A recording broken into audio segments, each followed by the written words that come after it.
দুপুর দুটো ছুঁই ছুঁই, কাঠফাটা রোদ চারদিকে, সূর্যের তাপ যেন আকাশ সম। বকুল ক্লান্ত শরীরটা নিয়ে রাস্তা দিয়ে হেঁটে যাচ্ছে। শরীর বড্ড বেশি দুর্বল, তাই তো অফিস থেকে তাড়াতাড়ি ছুটি নিয়ে বাসায় যাচ্ছে বকুল। এই পৃথিবীতে বকুলের কেউ নেই। ছোটবেলায় তাকে তার বাবা মা এতিমখানার সামনের রাস্তায় ফেলে যায়। তারপর থেকে সে এতিমখানায় মানুষ। তার প্রিয় মানুষটা ছিল আম্মা, এতিমখানার পরিচালিকা। বকুলের একমাত্র সুখ দুঃখের সাথী, তার সবচাইতে কাছের মানুষ তার আম্মা। এই তো বছর চারেক আগে মানুষটা মারা গেল। তারপর থেকে বকুল একা একা হয়ে গেল, চুপচাপ হয়ে গেল।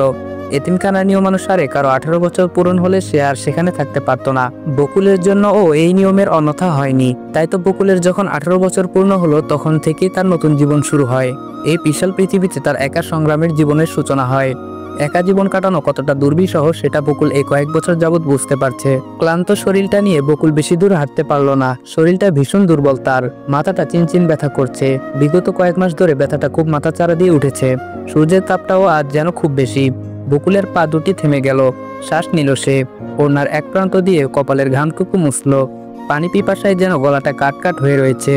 বকুল ক্লান্ত পা দুটি দিয়ে রাস্তার পাশের বেঞ্চে গিয়ে বসলো। অফিসের থেকে অনেক কাঠখড় পুড়িয়ে এসে ছুটি পেয়েছে আজ। শরীরটা অসুস্থ না হলে সে কখনো ছুটি নিত না। বকুলের মাথাটা ভনভন করতে লাগলো। মনে পড়তে লাগলো বিগত বছরের সকল কষ্টের দিনগুলো। এই পৃথিবীতে একা একটা মেয়ে বেঁচে থাকাটা যে কত কষ্টের সেটা বকুল খুব ভালোভাবেই বুঝতে পারছে। এতিমখানায় থাকতেও তার নিজেকে কখনো একা মনে হয়নি যতটা গত বছরে তার মনে হয়েছে। নিজেকে বড্ড একা মনে হয়েছে। বকুল শ্বাস নিল, মাথাটা এলিয়ে দিল বেঞ্চে। আকাশের দিকে তাকালো সে। সূর্যের অসহ্যকর তাপের জন্য বেশিক্ষণ তাকিয়ে থাকতে পারল না। চোখ দুটি বুজে ফেলল বকুল। চোখ দিয়ে গড়িয়ে পড়ল নোনতা পানি। বকুল হতাশ শ্বাস ফেলল। তার জীবনটা তো এমন নাও হতে পারত। সবার মতো একটা সুন্দর জীবন সেও তো পেতে পারত। বাবা মা নিয়ে একটা হাসি খুশি পরিবার তারও হতে পারত। তবে কোন অপরাধে সে এমন পরিবার পেল না? কোন অপরাধে তার বাবা মা তাকে এতিমখানার সামনে ফেলে চলে গেল? বকুল এসব প্রশ্নের উত্তর প্রতিদিন খুঁজে, তবুও এগুলোর উত্তর সে পায় না। হাজার খোঁজার পরও পায় না উত্তরগুলোর নাগাল। বকুল উঠে দাঁড়ালো। তার তো বসে থাকার সময় না। এভাবে বসে থাকলে কেউ তোকে সাহায্যের জন্য এগিয়ে আসবে না। তাকে তো একাই চলতে হবে। তাহলে কেন সে এখানে বসে থাকবে? কোন ভরসার হাতের জন্য সে বসে থাকবে? না, সে কিছুতেই বসে থাকবে না। তার তো অনেক পথ চলার বাকি। তাকে একা একা আরো অনেক পথ চলতে হবে। বকুল নিজের সাইড ব্যাগটা কাঁধে নিল। একটা রিক্সা আসতে দেখে তাতে চেপে বসলো সে। বকুল চলল নিজ গন্তব্যে, যেখানে গিয়ে একটু শান্তিতে সে ঘুমাতে পারবে। শিকদার বাড়ির সবাই বেরোচ্ছে। তাদের কোনো এক আত্মীয়ের বাড়িতে দাওয়াত রয়েছে। তাই সিকান্দার শিকদার ও তার স্ত্রী রুবাইয়া শিকদার রেডি হয়ে বাসা থেকে বেরোলো। পথিমধ্যে দেখা পেল বকুলের। বকুলকে দেখে তারা দুজন একে অন্যের মুখ দেখলো। রুবাইয়া বকুলের কাছে গিয়ে জিজ্ঞেস করলো, আজ এত তাড়াতাড়ি এসেছ বকুল? অফিসে কোনো সমস্যা হয়েছে মা? বকুল মিষ্টি করে হেসে না জানালো, এই মানুষ দুটো তাকে খুব ভালোবাসে। মূলত তাদের বাড়িতে 5 মাস ধরে বকুল ভাড়া থাকে। এখানে আসার পর থেকে এই মানুষ দুটো তাকে কখনো পর করে দেখেনি। বকুল মাঝে মাঝে ভেবে পায় না পর মানুষও এত আপন হয়। বকুলের ভাবনার মাঝে রুবাইয়া বেগম আবার বলেন, তাহলে অফিস থেকে এত তাড়াতাড়ি এসেছো কেন? শরীর খারাপ লাগছে নাকি? বকুল আবারও মিষ্টি করে হাসলো। তাকে নিয়ে মানুষটার এত এত চিন্তা বকুলকে মুগ্ধ করলো। সে তো তাদের আপন নয়, তাও কি সুন্দর ভালোবাসে তাকে। আর তার নিজের বাবা মা তাকে একা ফেলে চলে গিয়েছিল। ভাবলে হাসি পায় তার। বকুল রুবাইয়া বেগমের হাত দুটো ধরে বলল, একটু মাথাটা ব্যথা করছে আন্টি, একটু রেস্ট নিলে সেরে যাবে, চিন্তা করো না। ধমকে উঠলেন সিকান্দার সাহেব। বলল, কি চিন্তা করবে না? মাথা ব্যথা করছে, এটা কি সামান্য ব্যাপার নাকি? নিজের প্রতি কোনো যত্নও নাও না তুমি। এখনই ডাক্তার দেখাবে তুমি। আমি আর কোনো কথা শুনতে চাই না। বকুল বলে, আঙ্কেল চিন্তা করবেন না, এটা সামান্য মাথা ব্যথা সেরে যাবে। আমি না হয় একটা ওষুধ খেয়ে নিব। আপনারা তো যাবেন কোথাও, দেরি হয়ে যাবে তো। সিকান্দার সাহেব বকুলের কথাটা পছন্দ হলো না। তাও বকুলের কথাতে সায় জানালো সে। বকুলের মাথায় হাত বুলিয়ে বললেন, সাবধানে থাকবে মা, নিজের যত্ন নিবে। আমরা আসি তাহলে। বকুল মাথা কাত করে সায় জানালো। সিকান্দার সাহেব সেখান থেকে প্রস্থান করলো। রুবাইয়া বেগম হেসে বলল, ওষুধটা খেয়ে নিও, ঠিক আছে? বকুল হাসলো সামান্য। রুবাইয়া বেগম চলে গেলেন সেখান থেকে। বকুল ধীর পায়ে চলে গেল নিজের রুমে। একটু ঘুম প্রয়োজন তার, নয়তো শরীরের দুর্বলতা কাটবে না। বকুল রুমে আসলো। হাঁড়িতে একটাও ভাত নেই। সবসময় সে অফিস থেকে ফিরেই রান্না করে, নয়তো খাবার নষ্ট হয়ে যায়। বকুল দীর্ঘশ্বাস ফেললো। এখন আর রান্না করবার ইচ্ছে নেই তার। পেটের ভিতরে মনে হয় ইঁদুর দৌড়াচ্ছে, তবুও রান্না করবার বিন্দু মাত্র শক্তি নেই তার। বকুল একটা কৌটা খুললো। সেখান থেকে 2টো বিস্কুট নিয়ে খেলো সে। পানি খেয়ে সবার রুমের দিকে চলে গেল। বিছানায় গাটা এলিয়ে দিল। চোখ দুটি বুজে ফেললো। সাথে সাথে এক ঝাঁক ঘুম এসে ধরা দিল চোখের পাতায়। গভীর নিদ্রায় তলিয়ে গেল সে। টঙের দোকানে ভিড় জমেছে কিছু ছেলেদের। চলছে চায়ের আড্ডা, সাথে গিটারের টুংটাং শব্দ। আড্ডার মধ্যমণি হলো আয়মান শিকদার।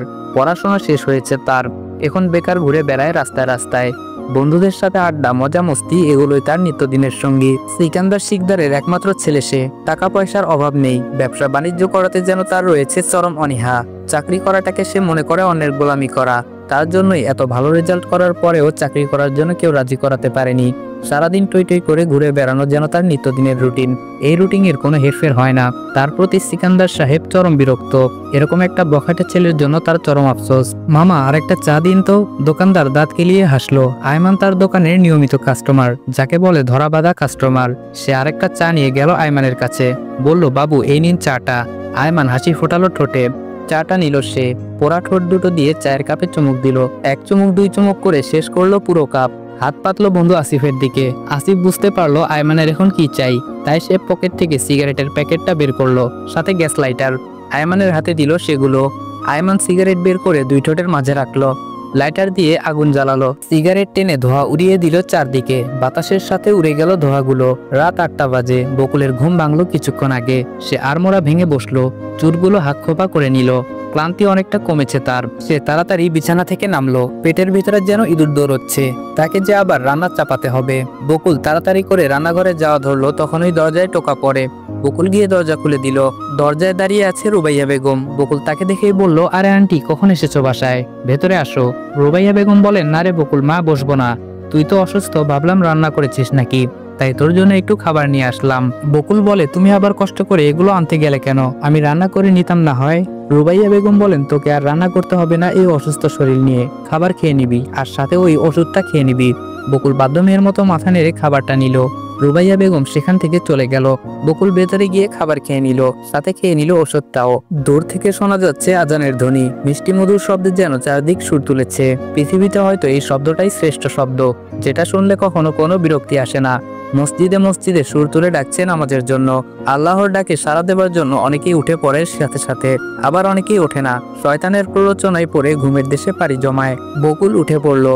আজানের সাথে সাথে তার উঠে পড়ার অভ্যাস, কখনো এর অন্যথা হয় না। এই অভ্যাস তার আম্মা করিয়েছে। আম্মা এতিমখানার সকল বাচ্চাদের নিজের হাতে নামাজ শিখিয়েছে, কোরআন শিখিয়েছে। তাই তো বকুলের ছোটবেলা থেকেই আজানের সাথে সাথে উঠে পড়ার অভ্যাস। বকুল উঠে বসলো। ওয়াশরুম থেকে ফ্রেশ হয়ে একসাথে উজু করে আসলো। জায়নামাজটা বিছিয়ে দিল ফ্লোরে। ফজরের নামাজটা আদায় করলো খুব নিষ্ঠার সঙ্গে। নামাজ পড়ে বকুল কোরআন তেলাওয়াত শুরু করলো। তার কোরআন তেলাওয়াতের সুরে মুখরিত হলো পুরো রুম। রুমের ভেতর ছড়িয়ে পড়লো শীতল হাওয়া।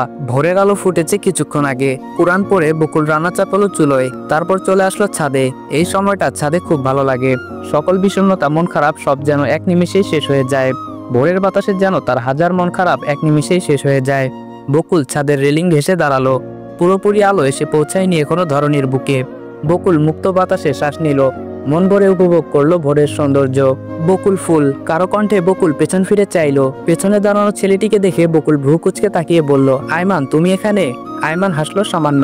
বাহিরে যতই ভবঘুরে হোক না কেন, বকুলের সামনে আসলে সে নিজেকে হারিয়ে ফেলে। বকুলের প্রতি তার অদ্ভুত একটা টান আছে, সব সময় যেন কাছে টানে। আপনাকে দেখতে আসলাম বকুল ফুল। বকুল আবারও ভ্রু কুচকালো। তাকে দেখার জন্য আয়মান সকাল সকাল উঠেছে ভাবতেই অবাক হচ্ছে বকুল। আয়মান তার থেকে গুনে গুনে 1 বছর 8 মাস 9 দিনের ছোট। এই 5 মাসে আয়মান তাকে কম বিরক্ত করেনি। প্রথম প্রথম বিরক্ত লাগলেও এখন অবশ্য ভালো লাগে বকুলের, তবে সেটা সে প্রকাশ করে না। তার যে ভয় হয়, ভালোবাসার প্রতি এক আকাশ পরিমাণ ভয় তার। কাছের মানুষদের সে তো নিজের কাছে রাখতে পারে না। বকুল শ্বাস নিয়ে বলল, আমাকে দেখতে তুমি সকাল সকাল উঠে পড়েছ আয়মান? তুমি তো সকাল সকাল উঠার পাত্র নাও। আয়মান সাবলীল ভঙ্গিতে বলে, আপনাকে দেখতে আমার ভালো লাগে বকুল ফুল, কিছু তো করার নেই আমার। বকুল হোঁচট খেলো। কি বলে আয়মান? বকুল কণ্ঠটা একটু কঠিন করে বলল, কি বলছো এসব? তোমার মাথা ঠিক আছে তো? আমি তোমার থেকে বড়, সেটা ভুলে যাচ্ছ। আয়মান বলে, আপনি আমার থেকে বড় তো কি হয়েছে? আমি কি আপনাকে দেখতে পারবো না? আপনাকে দেখার জন্য আমার বুকের ভেতরে তোলপাড় শুরু হয়। নিজের বুকে হাত রেখে আয়মান আবার বলে, এই যে দেখছেন, এইখানটায় প্রচুর ব্যথা হয়। আপনি কি এতটাই অবুঝ বকুল ফুল? আপনি কি আমায় একটুও বুঝতে পারেন না? বকুল চমকে তাকালো। ছেলেটা কি বলছে এসব? এসব যে নিতান্তই বিলাসিতা তার জন্য। বকুল কোনো কিছু না বলে হাঁটা শুরু করলো। পেছন থেকে আয়মান আবারও বলে, আপনাকে দেখলে আমার কেমন কেমন লাগে বকুল ফুল।